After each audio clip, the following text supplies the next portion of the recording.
여러분 반갑습니다. 오늘은 암세포가 에너지를 얻는 방식에 대한 새로운 시각과 이를 바탕으로 한 정밀 영양 전략에 대해 이야기해 보려 합니다. 이번 발표의 주제는 암세포 대사의 재정의와 정밀 영양 전략입니다.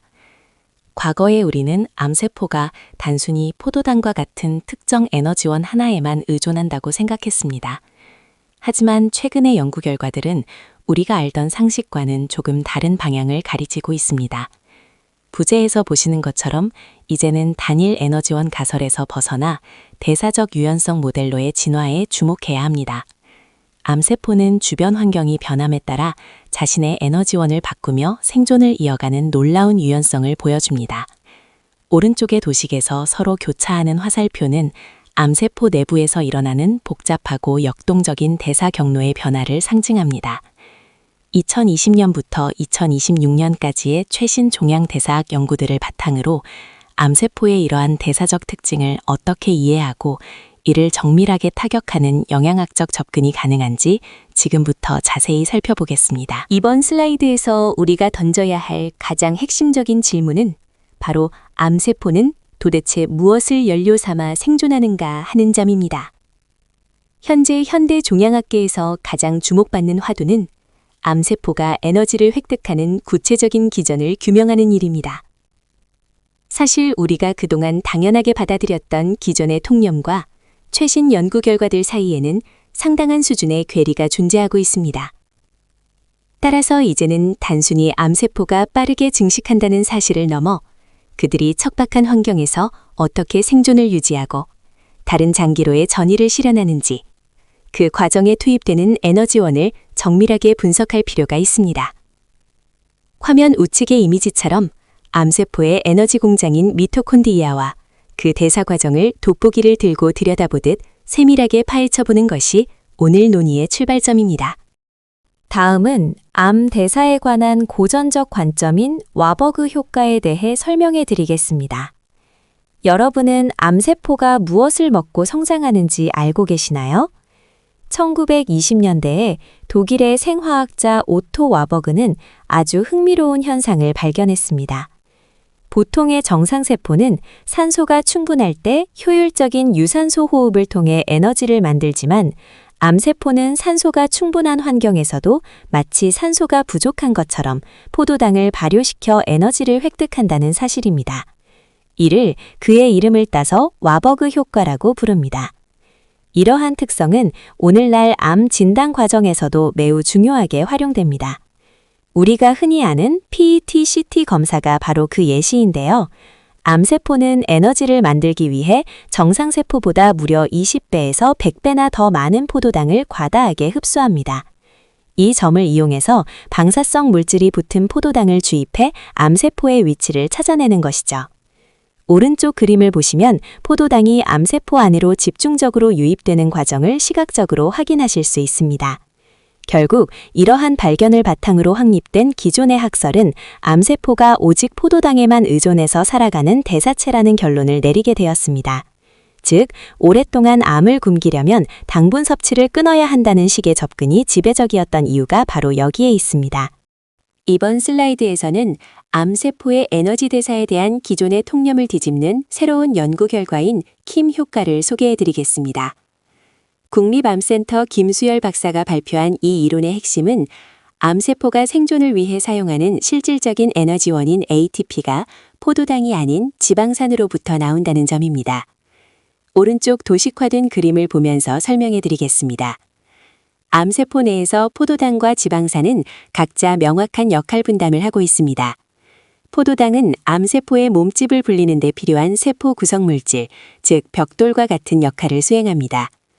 반면에 지방산은 암세포가 에너지를 만들어내기 위해 연소시키는 연료, 즉 기름의 역할을 담당합니다. 결국 이 연구가 주는 가장 큰 시사점은 우리가 흔히 알고 있는 것처럼 포도당만 차단해서는 암세포의 생존을 막을 수 없다는 것입니다.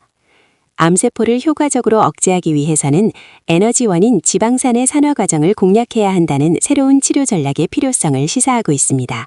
다음은 암세포의 끈질긴 생명력을 가능케 하는 대사적 유연성에 대해 알아보겠습니다.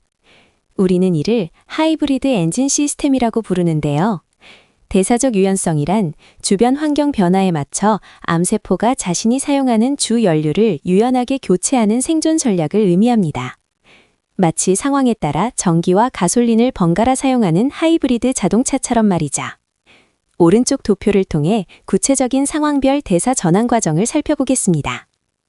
먼저 암세포가 빠르게 증식하는 성장기에는 포도당을 중심으로 한 대사가 활발하게 일어납니다.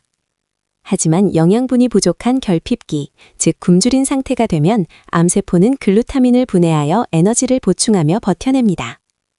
마지막으로 암세포가 다른 장기로 퍼져나가는 이동기, 즉 전이 단계에서는 지방산 산화를 통해 필요한 에너지를 얻습니다.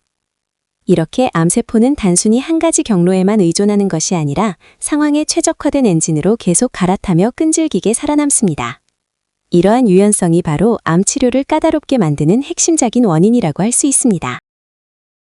이번 슬라이드에서는 암 전이의 핵심적인 메커니즘 중 하나인 지방대사와 CD36 수용체의 관계에 대해 알아보겠습니다. 암세포가 원래 있던 조직을 떠나 다른 장기로 이동하는 전이 단계에 접어들면 세포 표면에 CD36이라는 지방산 수용체를 비정상적으로 많이 만들어냅니다.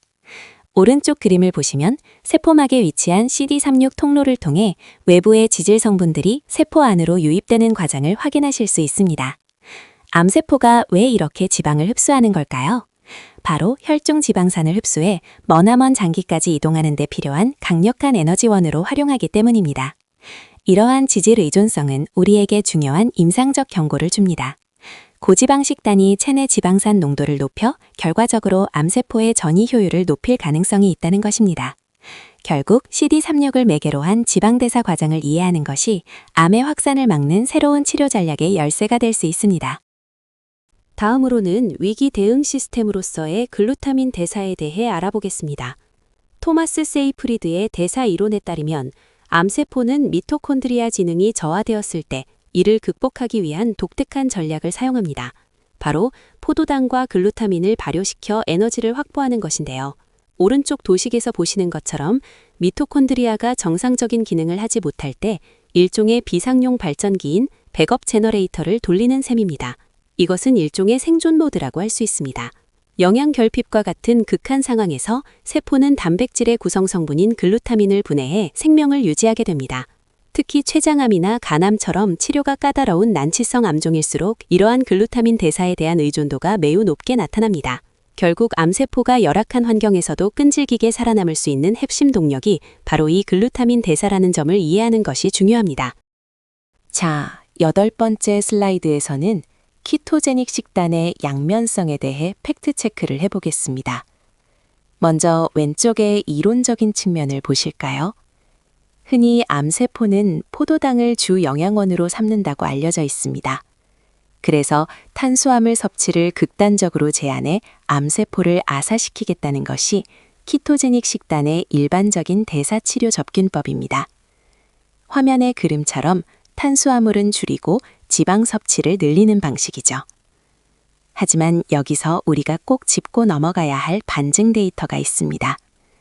오른쪽을 보시면 BRAF 유전자 변이에 대한 내용이 나오는데요. 흑색종과 같은 특정 유전자 변이 암종에서는 오히려 키토제닉 식단으로 인해 생성된 케톤체를 암세포가 성장인자로 활용한다는 사실이 밝혀졌습니다. 실제로 고지방 식이를 했을 때 종양의 성장 속도가 무려 2배나 빨라진 사례도 확인되었습니다. 결국 여기서 얻을 수 있는 결론은 명확합니다. 키토제닉, 즉 저탄고지 식단이 모든 암의 효과적인 정답은 아니라는 겁니다. 환자의 개별적인 유전적 특성을 고려하지 않은 채 무조건적으로 이 식단을 적용하는 것은 오히려 매우 위험할 수 있다는 점을 우리 대학생 여러분들도 꼭 유념하셨으면 좋겠습니다. 다음으로 살펴볼 내용은 운동과 단순당 섭취의 관계에 대한 두 번째 팩트체크입니다. 우리 주변을 보면 운동으로 칼로리를 충분히 소모했으니까 설탕이 든 달콤한 음식을 좀 먹어도 괜찮겠지 라고 생각하는 경우가 참 많죠? 하지만 내분비학적인 관점에서 바라본 진실은 조금 다릅니다. 설탕을 섭취하는 순간 우리 몸에서는 인슐린과 IGF-1이라는 성장인자의 분비가 급격하게 일어납니다. 옆에 그래프를 함께 보실까요? 시간이 지나며 운동을 통해 칼로리를 소모하더라도 단순당을 섭취하게 되면 성장 신호는 그와 무관하게 가파르게 상승하는 것을 알 수 있습니다. 문제는 이렇게 생성된 강력한 성장 신호가 우리 몸의 정상적인 세포뿐만 아니라 암세포에게까지 전달되어 성장을 촉진하는 원인이 될 수 있다는 점입니다.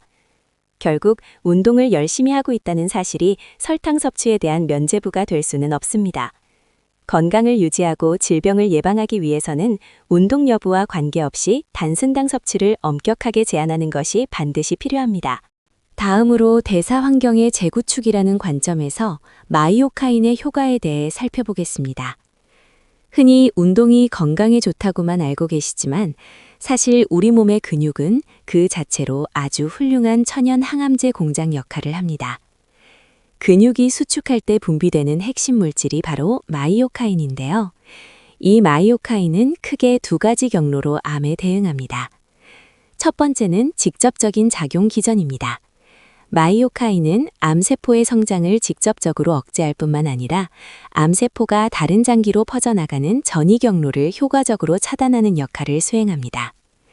두 번째는 대사 환경의 정상화입니다. 오른쪽 시각 자료를 보시면 근육에서 분비된 물질들이 암세포로 향하는 것을 볼 수 있는데요. 마이오카인은 체내의 잉여 에너지를 빠르게 제거하여 암세포가 가장 선호하는 먹잇감인 고당분 환경을 없앱니다. 또한 암세포가 증식하기 쉬운 저산소 환경을 개선함으로써 암세포가 생존하기 힘든 환경으로 체질을 개선합니다. 결국 우리가 꾸준히 근육을 사용하고 운동하는 것은 단순히 체력을 기르는 것을 넘어 내 몸 안에 스스로 작동하는 강력한 항암 시스템을 가동하는 과정이라고 이해할 수 있습니다. 다음으로는 2026년의 새로운 패러다임인 유전체 기반 정밀 영양에 대해 살펴보겠습니다. 이전은 단순히 암에 좋은 음식을 일률적으로 권장하는 시대가 아닙니다. 획일적인 식단에서 벗어나 암의 종류와 개별 유전자 변이 특성에 맞춘 초개인화된 영양 전략을 수립하는 것이 핵심입니다. 구체적인 사례를 통해 이해를 돕겠습니다. 우선 전립선 암의 경우 암세포가 지방 대사에 의존하는 경향이 매우 높기 때문에 지방 섭취를 엄격하게 제한하는 전략을 사용합니다. 반면 인슐린에 민감하게 반응하거나 특정 신호 전달 경로가 활성화된 암종에서는 탄수화물 섭취를 제한하는 방식이 효과적일 수 있습니다. 하지만 모든 상황에서 제한만이 답은 아닙니다.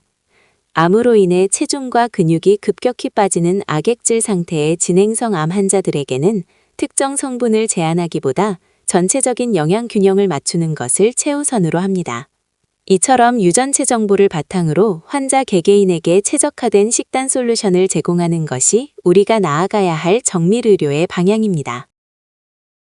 지금까지 살펴본 내용을 바탕으로 에너지원별 암세포의 대사 특성을 표로 정리해 보았습니다. 먼저 가장 대표적인 에너지원인 포도당은 암세포의 성장과 동화작용을 위한 핵심적인 빌딩 블럭 역할을 합니다. 대다수의 암종이 포도당에 의존하고 있으며 임상적으로는 급격한 혈당 상승에 따른 인슐린 스파이크를 주의하는 것이 매우 중요합니다. 다음으로 글루타민은 암세포가 척박한 환경에서 생존하고 버티는 데 필수적인 요소입니다. 주로 췌장암이나 간암에서 그 중요성이 두드러지는데 치료 과정에서 근손실과 같은 단백질 결핍이 일어나지 않도록 세심하게 관리해야 합니다. 마지막으로 지방산은 에너지 공급뿐만 아니라 암세포의 전이 과정에서 결정적인 역할을 합니다. 특히 전이성 암이나 전립선암에서 지방산 대사가 활발히 일어나며 이를 효과적으로 조절하기 위해서는 지방산 수송체인 CD36의 활성을 차단하는 전략이 필요합니다.